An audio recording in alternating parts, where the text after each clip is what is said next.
My daughter asked me, "Mommy, were you scared when you were little too?"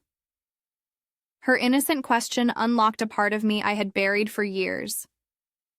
It made me realize I hadn't truly faced my childhood fears, and that I'd been parenting from that hidden pain. Her words helped me start healing alongside her. I was tucking my daughter into bed when she asked me something that knocked the air out of my chest. It was one of those quiet nights. Nothing dramatic. No storms outside, no tantrums, no rush. Just the two of us.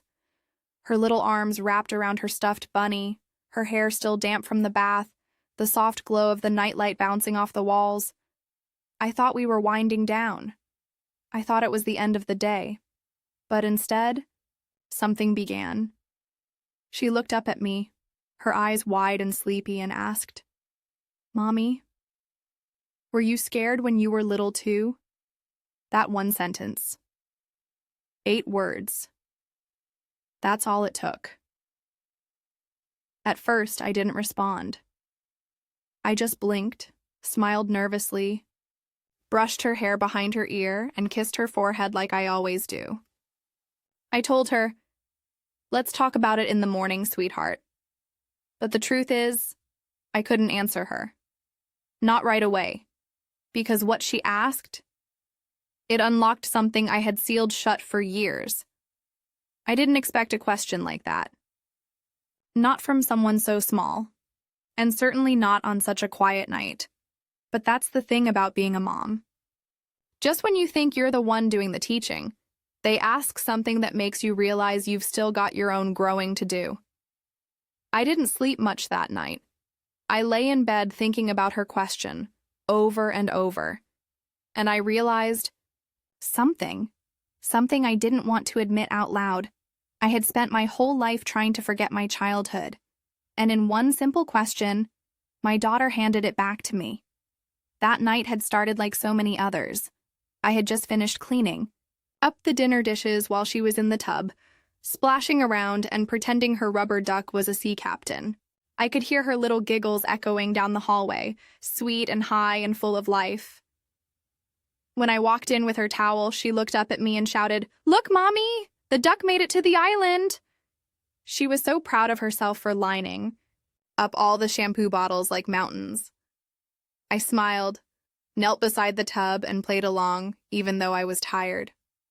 So tired. But in that moment, her joy felt like medicine. After her bath, I wrapped her up tight, the way she likes, like a burrito. We walked to her room hand in hand, her tiny wet footprints dotting the hallway. I helped her into her favorite pajamas, the ones with the little pink clouds, and we sat on the bed as I brushed out the tangles in her hair. She complained a little, like always, but we made it into a game. "Ow!" she'd say, dramatically, and I'd gasp.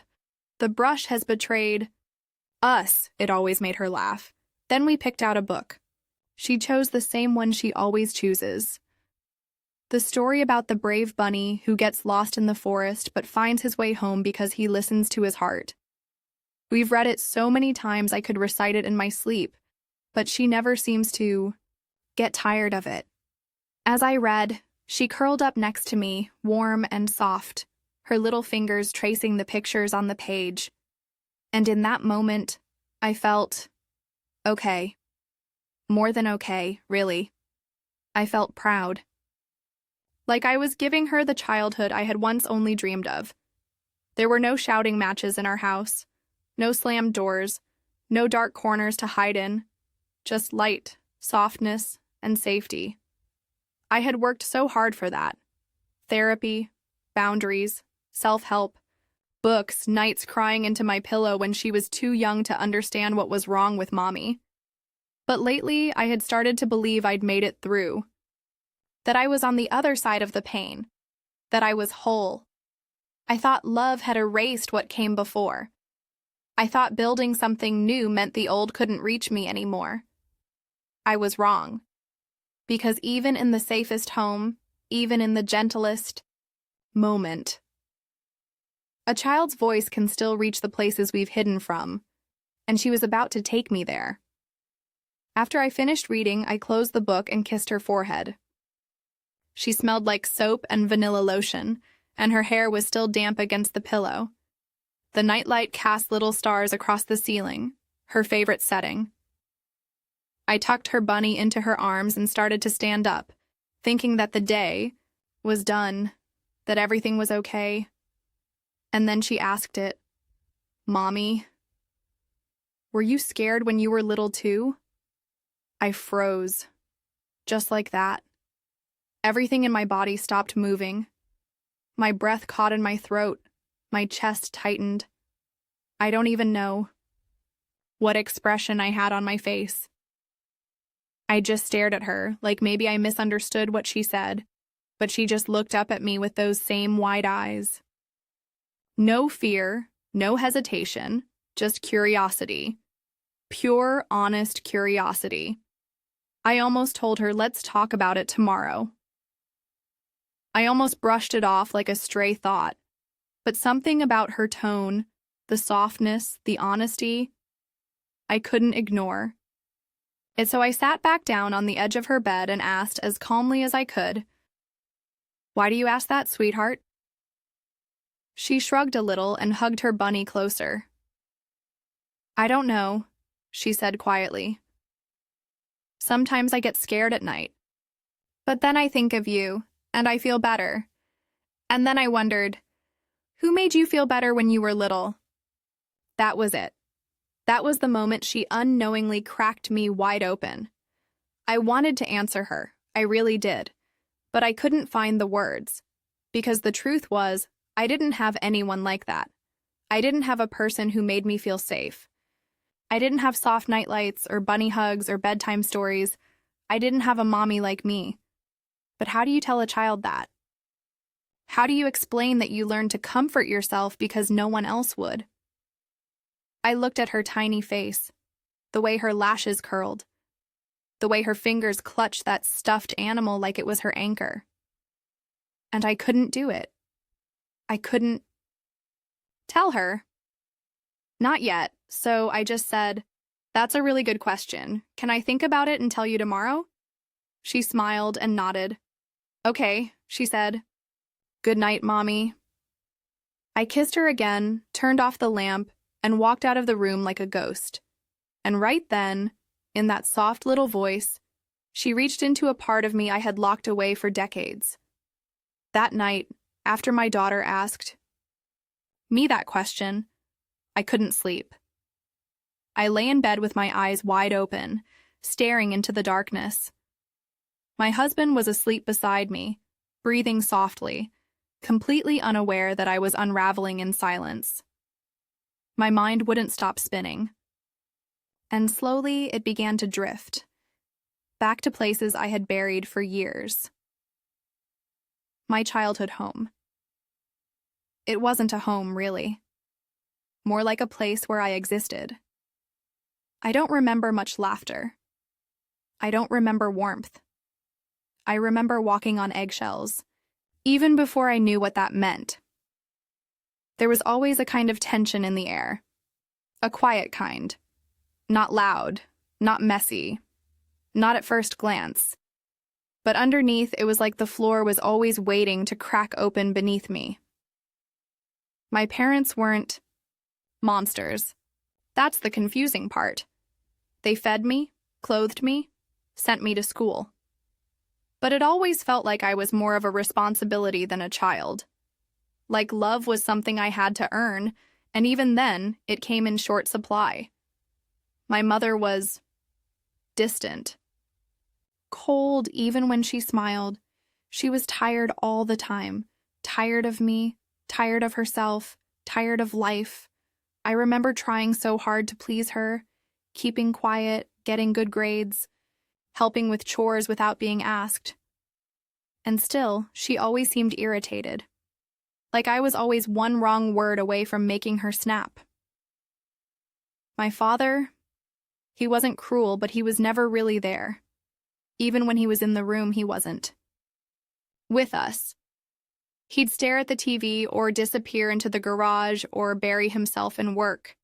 He didn't hit, He didn't yell much, but he didn't hug either. He didn't ask questions. He didn't notice things. He just existed around me. And so I learned to exist too, quietly, carefully. I remember one night, there was a thunderstorm. I was maybe 6. The wind was howling outside, and lightning lit up the room every few minutes. I was terrified. I pulled the key, covers over my head, and clutched my stuffed bear so hard my hands hurt. I waited for someone to come check on me, just to peek in and say it was okay. Just to let me know I wasn't alone. No one came. I thought about getting out of bed, tiptoeing down the hallway to my mom's room, but I didn't. I was too scared of bothering her, too scared of the look she might give me if I woke her up. So, I stayed in bed, crying silently into my pillow, whispering to myself that it would be over soon. That if I just stayed still and quiet, maybe the storm would forget I was there. That night stayed with me. Not because of the storm, but because of the silence that followed it. Years later, there was another night. I don't remember what triggered it, maybe a scary dream or a fight at school, but I remember standing at the doorway of the kitchen, tears rolling down my face. My mom was on the phone. I said, "Mom, I don't feel good." My voice cracked. I just needed a hug. I just needed someone to notice. She turned, glanced at me, and sighed. I'll never forget the way she said it. Not mean, just annoyed. "You're always crying about something." That was it. That was the day I stopped asking. I wiped my own tears. I walked back to my room, and I didn't try again. Not for a long, long time. From that point on, I learned to take care of myself. Or at least I thought I did. I told myself I didn't need anyone. I became the quiet kid, in class, the overachiever, the one who never asked for help. I carried my fears like secret stones in my pocket, always there, always heavy, but never spoken. Eventually, I got so good at pretending to be okay that I started to believe it myself. I smiled when I needed to. I performed, I achieved, I moved forward. And with every passing year, I convinced myself that the past didn't matter, that I was stronger because of it. But what I didn't realize, what I couldn't have known then, was that the silence I learned as a child had followed me into motherhood. That same silence was now wrapped around my heart. I thought I had broken the cycle just because I didn't shout or ignore or walk away. But I had never really opened up. I had never shown my daughter that it was okay to feel fear, even as an adult. And now, with her one innocent question, she had peeled back the curtain. She had reached back through years of buried memories and reminded me that there was still a little girl inside me. One who had never really stopped being afraid. And maybe, just maybe, it was time to finally listen to her. As I got older, I made a choice without even realizing it. I became the strong one. I never talked about my past, not with friends, not with boyfriends, not even with myself, really. I kept it all tucked away in a box inside my mind, sealed tight and pushed to the furthest corner. I told myself it was over, that it didn't matter anymore. People saw me as capable, smart, put together. I was the one others came to for advice, the one who always knew how to fix things. And I liked that. It made me feel like I had made it, out. Like I had rewritten the story, and in many ways, I had. I built a life that looked nothing like the one I came from. My home was quiet, filled with love and laughter. I married someone kind, someone who actually listened. We made plans together. We shared chores, dreams, inside jokes. When our daughter was born, I promised myself that she would never feel the way I did. That she would never wonder if love was conditional or if she had to earn comfort. Everything in our house felt different, safe, predictable, soft. But somewhere along the way, I convinced myself that creating a new life meant the old one had disappeared. I believed healing meant replacing. Don't talk about it. Don't look back. Just move forward. And for a long time, that worked. Or I thought it did. I decorated the walls with joy. I filled the silence with bedtime songs. I answered her questions with smiles. But I never told her who I really was, who I had been. I kept that little girl hidden deep down, buried under layers of fine. And I believed, truly believed, that if I never opened that box, it couldn't hurt me anymore. But children, they have a way of finding the truths we hide, even without knowing it. And with one gentle question, my daughter had found mine. After she asked me that question, "Mommy, were you scared when you were little too?" I kissed her goodnight, whispered, "I love you," and turned off the lamp like everything was normal. But I felt numb. I closed her bedroom door slowly and walked down the hallway in a daze. My body was moving, but I wasn't in it. My chest felt tight, my hands cold, and everything inside me was quiet. Not peaceful quiet, empty quiet. The kind that feels like the silence after something breaks. I crawled into bed next to my husband, and he murmured something half asleep. I think I mumbled back, "Yeah, I'm fine." Because what else was I supposed to say? I stared at the ceiling for hours. Her voice echoed in my mind again and again. "Were you scared when you were little too? So soft, so innocent." But it hit like an earthquake. I thought of my own childhood, the thunderstorm, the kitchen, the silence, and suddenly, I wasn't 30-something with a mortgage and a child. I was 6 again, holding a bear, hiding in the dark, waiting for someone who never came. I didn't cry right away. I didn't know how to. It's strange after all these years how the tears still felt unfamiliar. But sometime around 2 or 3 a.m., they came. Quiet, heavy, slow. I lay on my side, clutching the edge of the blanket like it was holding me together, and I cried without making a sound. Old pain, buried pain. The kind I thought I had outrun. I didn't cry because of what she said. I cried because it hurt that she had to ask, and because I didn't know how to answer. I realized something that night, something I hadn't let myself see until now. I had made peace with the past. But I had never really faced it. I had built a beautiful life, yes. I had created safety. But I had done it out of fear. Fear of turning into my mother. Fear of being distant. Fear of not knowing how to love the right way. And the hardest truth, I had been parenting from that fear. Not from healing. I tried so hard to be the opposite of what I knew that I never stopped to figure out who I truly was.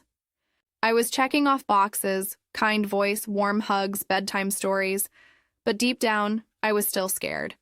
Still that little girl trying to prove she was lovable by getting everything right. I thought if I never yelled, if I always listened, if I made everything soft and safe and clean, that would be enough. But kids, they see more than we think. They feel what we bury, and without meaning to, my daughter had asked the one question I wasn't ready for. Not because she needed comfort, but because I did, and I finally understood. My silence wasn't just protecting me, it was separating me from her. The next morning, the sun was shining, birds were chirping outside the kitchen window, just a normal, peaceful Saturday. She sat at the table with her little feet swinging from the chair, humming to herself while eating cereal. The way she focused on carefully placing banana slices on each spoonful made me smile. She had no idea the storm that had passed through me in the night. Or maybe she did in her own way. I stood by the counter with a cup of tea in my hand, trying to steady myself. I had barely slept, but I wasn't tired. I was raw, exposed, and for once, I didn't want to hide it. I sat down across from her. My hands were shaking just a little. She looked up at me and grinned. "Morning, Mommy." I smiled back, but my heart was pounding.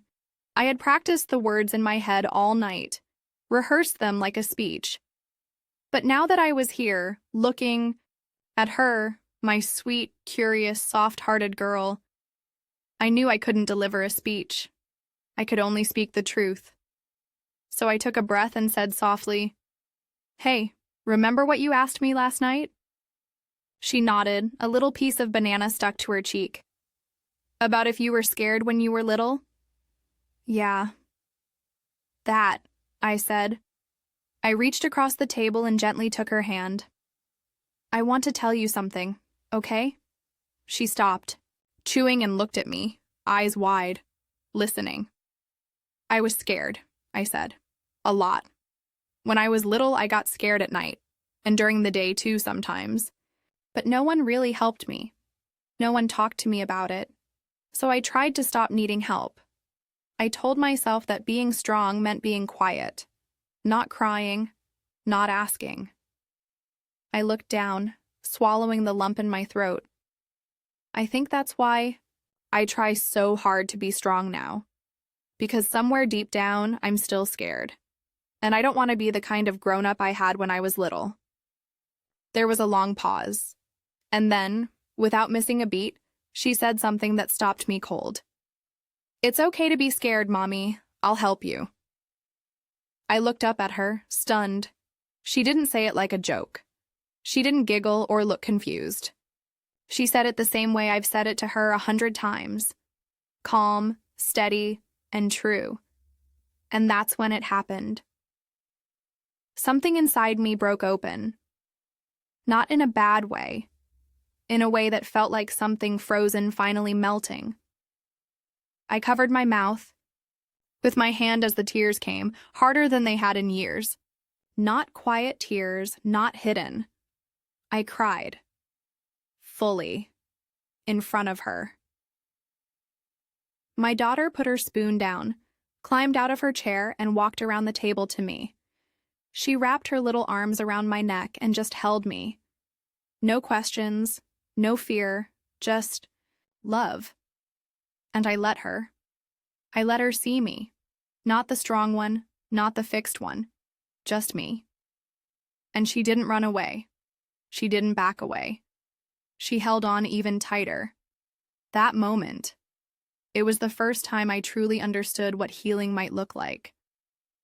Not pretending to be fine, not building walls around the past, but letting someone in, even if that someone is only 4 years old and braver than you.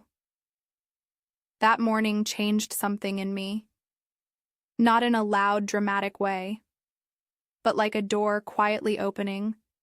After years of being stuck, I realized something I had never let myself believe before.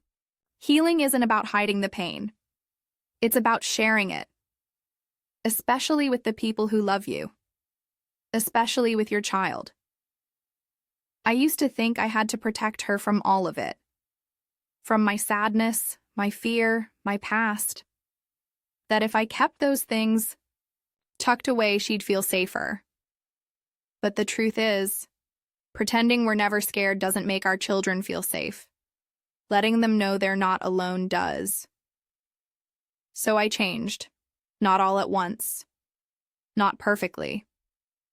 But I started to shift, little by little. I made an appointment with a therapist again. I hadn't been in years. I told myself I didn't need it anymore. But now I knew better. This time, I wasn't going to therapy to fix myself. I was going to understand myself. I started journaling again, too. Honestly, not the filtered kind where everything ends with a motivational quote. The real kind. Messy, confused, tender. And with my daughter, I let things be softer, When I felt overwhelmed, I didn't hide it with a fake smile. I said things like, "Mommy's having a big feeling right now, but I'll be okay." And I watched her eyes light up, like she was seeing me for the first time. Not just the version of me that made snacks and folded laundry, but the human underneath. She started doing it too. When she was sad or angry or scared, she didn't shut down or throw a tantrum. She would come up to me gently and say, "I'm having a big feeling." And sometimes she'd crawl into my lap without a word. Our home became quieter in a different way. Not in that tense, tiptoe kind of quiet I grew up with, but in a peaceful, steady way. The kind where you don't have to say everything to feel safe. The kind where just being there for each other is enough. I started to notice how different things felt. How bedtime wasn't just a routine anymore, but a moment of connection. How her questions didn't scare me. They opened doors, and how my answers, even the honest ones, didn't break her. They brought us closer. She began asking more questions. Not just about me, but about feelings, about people, about how the world works. And she listened. Really listened. I told her stories about when I was little, some silly, some sad, and she didn't flinch. Sometimes she would just nod and say, "That must have been hard." Other times she'd ask, "What helped you feel better?" And the beautiful thing is, she became part of the answer. What I thought would break me, her question, her innocence, actually helped me rebuild myself. Not into something new, but into something more whole, more human, more honest. I used to think parenting meant being the strong one, always calm, always sure. But now I know that parenting is also about growing alongside your child. It's about saying, "I don't have all the answers, but I'm here with you." It's about allowing space for your own healing too. I no longer hide that. I have a past. I don't fear becoming my parents because I'm not them. I'm me, flawed, growing, trying, and that's enough. One night, months later, as I was tucking her in, she looked at me and asked, "Do you still get scared sometimes?" I smiled. "Yeah, I do." She thought about that for a second, then snuggled her blanket up to her chin. "Well, you can always come to me. I'm good at hugs." And she was right. That night, after I kissed her forehead and turned out the light, I walked down the hallway with something I hadn't felt in a long, long time. Peace.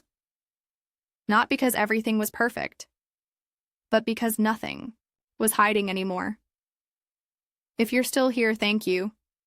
This story wasn't easy to tell, but I think it needed to be told. Maybe someone out there needs to hear it. Maybe you've buried things too, things you thought were too painful to face. I just want you to know. It's okay to feel. It's okay to remember. And it's okay to share your story when you're ready. Healing doesn't mean forgetting. Healing means making peace with the parts of us we've tried to hide. And sometimes, it starts with one simple question from someone we love. If this story touched you, please like this video. Leave a comment. I'd love to hear your thoughts, your stories, your feelings. And don't forget to subscribe. It really helps more than, you know. Most of all, please share this story with someone who might need it. Because sometimes, the hardest stories are the ones that bring us the most healing. And no one should have to face those stories alone. Thank you for listening. Take care of yourself and remember you are not alone.